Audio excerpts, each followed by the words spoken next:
नमस्कार मंडळी. आज मी माझ्या किचनमध्ये एक नवीन किचन गॅजेट आणलेलं आहे. तर मी तुम्हाला ते दाखवते कसं आहे. म्हणजे त्याच्यात आपण काय काय करू शकतो. तर ते चला आपण बघूया. सर्वात आधी तर काय आणलंय ते तुम्हाला दाखवते. माझी किचनची स्वयंपाकाची कामं आणखीन सोपी व्हावीत म्हणून त्यासाठी मी हा आगाराचा एक बॉयलर आणलेला आहे. सगळ्यात महत्त्वाचं तर मला याच्यातली सगळ्यात महत्त्वाची गोष्ट काय आवडली माहितीये? आपण बघा नेहमी असं मिक्सर वगैरे घेतो आणि कोणत्याही वस्तू घेतो ना, तर सगळ्यात महत्त्वाचं आपल्याला सगळ्यांना लेडीज लोकांना हा प्रॉब्लेम समजत असेल, की आपल्याला वायर ठेवण्याचा प्रॉब्लेम असतो. आणि याच्यामध्ये म्हणजे किचनवर ठेवू तरी काय आणि कुठेही वायर ठेवू असं वाटतं ना आपल्याला. पण याचा सगळ्यात चांगली गोष्ट काय आहे माहितीये, की आहे ना, याची जी वायर आहे ना, ती आपण इथे लावू शकतो. हे बघा. ही इथे वापरून झाली, की इथे लावून टाकायची परत एकदा आणि जेव्हा हवे तेव्हा काढायची. तर आता आपण ही काढूया. चला तर मग आता आपण पुढची कामं करू. चला तर आता या एक बॉयलरला आपण कसं कशा पद्धतीने वापरू शकतो ते मी दाखवते. तर मी या कपमध्ये 3 अंडी घेतलेत. थोडंसं कांदा, टोमॅटो, ब्लॅक पेपर, मीठ, कोथिंबीर टाकून मिक्स करून घेतलेलं आहे. आता ही प्लेट आपल्याला मिळते. त्याच्यामध्ये मी 3 बॉक्समध्ये हे अंडं फेटलेलं टाकलं आहे आणि आता एक सिंपल अंडं टाकलं आहे. त्याच्यामध्ये फक्त मीठ आणि ब्लॅक पेपर टाकून घेतलं आहे. आता या कपमध्ये पाणी घ्यायचं. बघा जवळून जर तुम्ही पाहिलं तर ना याच्यावर नंबर टाकलेले आहेत बघा. जर का आपल्याला भाजी अर्धी कच्ची हवी असेल ना, म्हणजे थोडीशीच बॉईल करायची असेल ना, तर एवढंच पाणी टाकायचं, अगदी थोडंसं. आणि याचं ना तुम्हाला मेजरमेंट दिलेलं आहे बघा. इकडे सगळे नंबर टाकून दिलेले आहेत. तुम्हाला किती ml पाणी टाकायचंय ते तुम्ही ठरवा.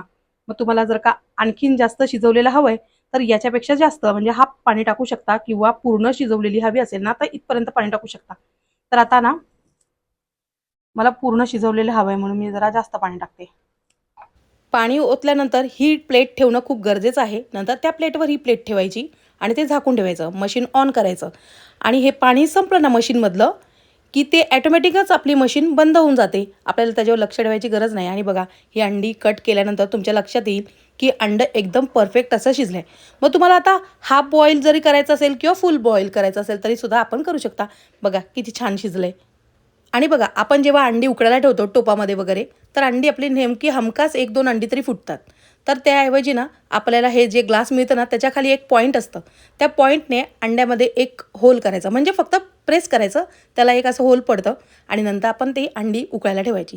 बघा एकदम परफेक्ट अशी शिजलेली आहेत. आणि हेच अंडं ना आपण कमी पाण्यामध्ये सुद्धा शिजवू शकतो, म्हणजे हाफ बॉईलसुद्धा करू शकतो. तर आता मी तुम्हाला वेजीस शिजवून दाखवते.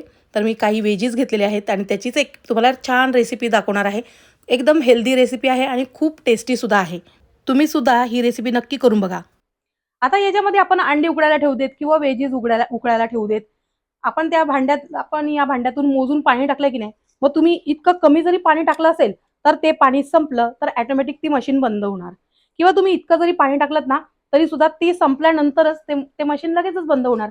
म्हणजे तुम्हाला ते बंद करायची वगैरे काहीच गरज नाही. म्हणजे सकाळची बघा आपली डब्याची घाई असते, अशा वेळी ना हे पटकन व्हेजिटेबल वगैरे आपण उकळायला ठेवले किंवा अंडी उकळायला ठेवली ना तरी काहीच टेन्शन नाहीये.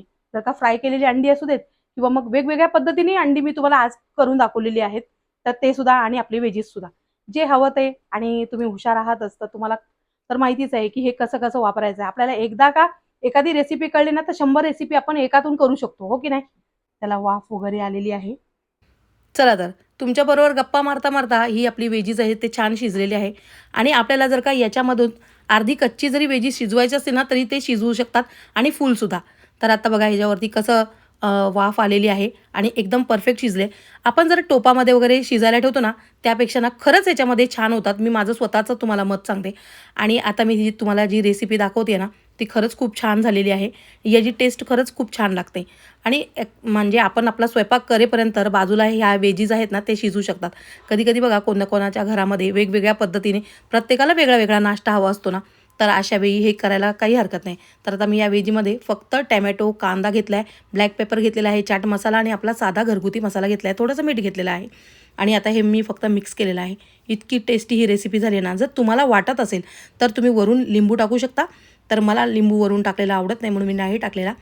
तुम्हाला आवडत असेल तर अर्धा चमचा लिंबूचा रस नक्की टाकून बघा. आता आपल्याला याची साफसफाई कशी करायची, तर हे जे झाकण आहे ना त्याला फक्त आपण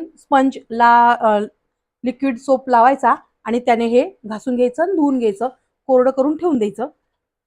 हे आणि हे ज्याच्यामध्ये आपण अंडी ठेवतो ना उकडण्यासाठी, ही एक डिश आणि ही एक डिश आहे ना ती. आपण जसं भांडी घासतो तसं घासायचं, पण स्पंजने वगैरे घासायचं, जेणेकरून ते जास्तीत जास्त दिवस चांगलं राहील. नाहीतर जर का आपण ॲल्युमिनियमच्या वगैरे किंवा कोणत्या पण स्क्रबरने वगैरे याला घासायचं नाही, नाहीतर मग हे खराब होऊन जाणार, म्हणजे चांगलं नाही दिसत ना जास्त दिवस. म्हणून असं हे क्लीन करायचंय. आता यातलं पाणी आपल्याला ना काढून घ्यायचंय. याला साबणाने वगैरे अजिबात धुवायचं नाही, घासायचं नाही, कारण ही मोटर आहे, मशीन आहे ही, त्याच्यामुळे याला फक्त पुसून काढायचंय, बस इतकंच काम आहे याचं. याला छान कोरडं करायचं आणि मग त्याच्या ज्या वस्तू आहेत, ज्या काय आहेत या डिश वगैरे, या सुद्धा छानपैकी घासल्यानंतर पुसून काढायच्या, चांगल्या मस्त कोरड्या करायच्या. कारण की हे कोरडं करून व्यवस्थित ठेवलं तर आपल्या ज्या वस्तू असतात त्या जास्तीत जास्त दिवस चांगल्या टिकतात. म्हणून हे जसं होतं तसं ठेवून द्यायचं. आता याला आहे ती मी थोडंसं घासून वगैरे क्लीन करणार आहे. आणि याला सुद्धा आपण स्क्रबरने वगैरे घासू शकतो. स्क्रबरने नाही, सॉरी, स्पंज वगैरे ना, स्पंजने, लिक्विड सोपने याला घासायचं, क्लीन करायचं आणि कॉटनने असं पुसून वगैरे ठेवून द्यायचं जसं होतं तसं. याचा टायमिंग वगैरे फिक्स असल्यामुळे जितकं पाणी असतं ना ते सुकलं तर मशीन ऑटोमॅटिक बंद होते, तर आपल्याला मशीन बंद करायची सुद्धा गरज नाहीये. चला आता मग बाय, परत भेटूया आणखीन एका नवीन व्हिडिओमध्ये.